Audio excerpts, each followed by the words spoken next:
So my name is Andrew Wilson. I've been employed at the Gloversville Police Department since 2017. I just hit my 5-year anniversary in May. I'm currently a corporal, so first line supervisor on my shift, which runs from 6 a.m. to 6 p.m. I got into the job.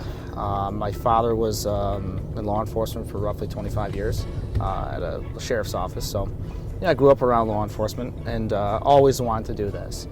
So I got into the job out of college and just been here ever since. I enjoy helping people and enjoy the perks of working in a city that's a little more ambitious and busier, and that's certainly what Gloversville is.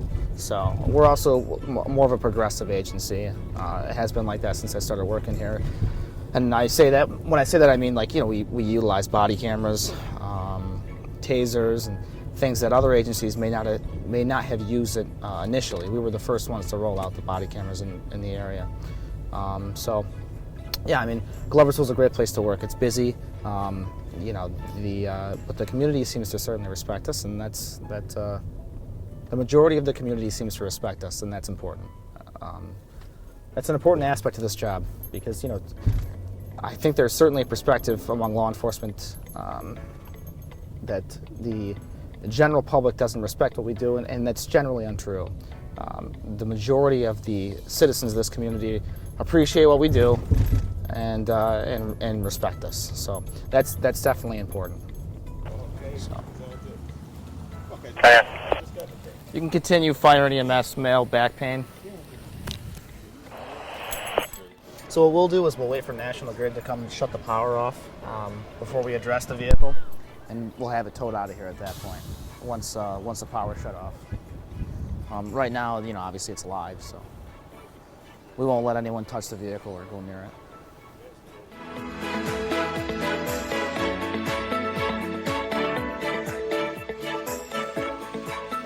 So we were just responding to reported larceny, and while we were en route to that call, we stumbled upon a truck that had struck a telephone pole.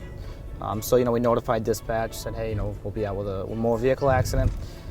We stopped and assisted with the motor vehicle accident while other officers responded to the larceny.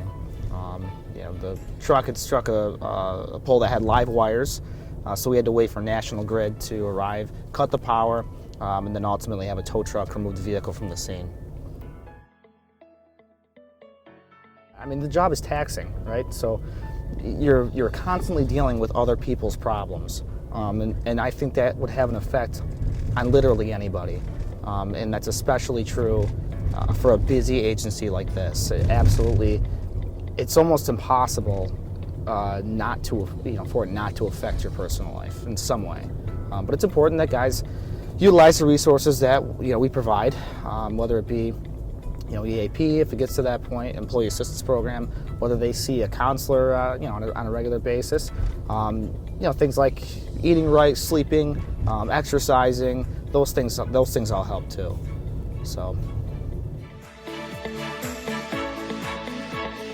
I got to be honest with you, if there's something that really comes to mind that I think that really illustrates some of the major issues that impact this community, it's the overdoses. I mean, I can tell you that there's a couple people in this city we have administered Narcan, naloxone to,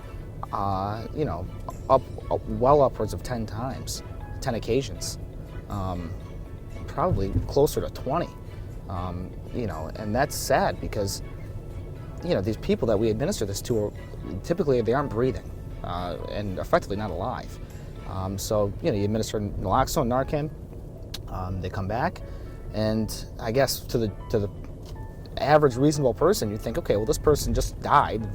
They're done, right? They're done using. Hopefully they'll get their life back together, go to rehab, do whatever they have to do. But the reality is, a lot of them don't, and then we'll end up back there again soon after. So I think that's certainly a situation that illustrates some of the major problems that we face regarding the drug issue in this city. Is trying to get, and that also was a good example of, okay, well, we did our job, right? We responded, we provided for medical aid, we provided administered naloxone, and now it's up to who to make sure that they follow up with a a plan to, treat them long term. And the reality is it's up to them, right? It's up to the addict. But is there somebody coming out there the next day to follow up with them and say, hey, these are the services that we offer. Here's what we could do for you. This is a rehab we could send you to. I don't know. In some instances, certainly not. But we can only do so much. The police, we can only do so much, and it's important that everyone works together to make it happen.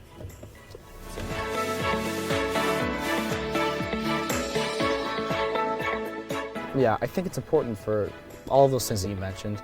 The police, the social service agencies, the housing development. I think it's important that everyone work together because, like you said, there's not one agency or one organization or one facet that's going to make everything better.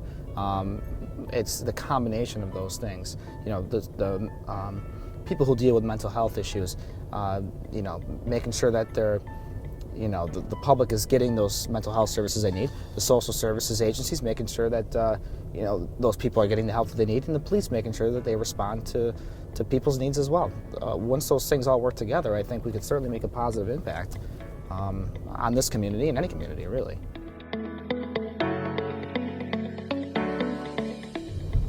How important is it to have a good relationship with the people in this community? I think it's very important.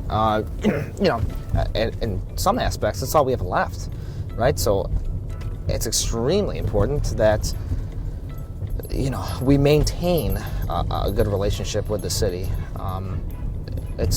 We want the city to realize that we're not the bad guys. We're the people that are here to help, here to listen to them, here to help them solve their problems. If the city doesn't trust you, or the city doesn't believe you're providing an effective police service, then what good are you? Really, that's the reality. That would make our jobs very difficult. I truly believe the city and the police department have a great working relationship. I also think it's important that the citizens realize that we have firsthand knowledge, as a police department, we have firsthand knowledge of a lot of the major issues that the city faces. Like I mentioned before, drugs. Obviously, in a perfect world, you'd like to see a cop out here on a bike or walking every day, shaking hands, interacting with the community. That's phenomenal, and those are things we should have. But it's also important to realize some of what we do is ugly, right? Some of what we do is just not. It's not like that, right? And we need the backing of the community to do the things we need to do to combat issues like, drugs in our city. And I'm not saying we don't have that. I'm certainly not saying that, but it's very important that they understand that we need the support of the community to combat those issues.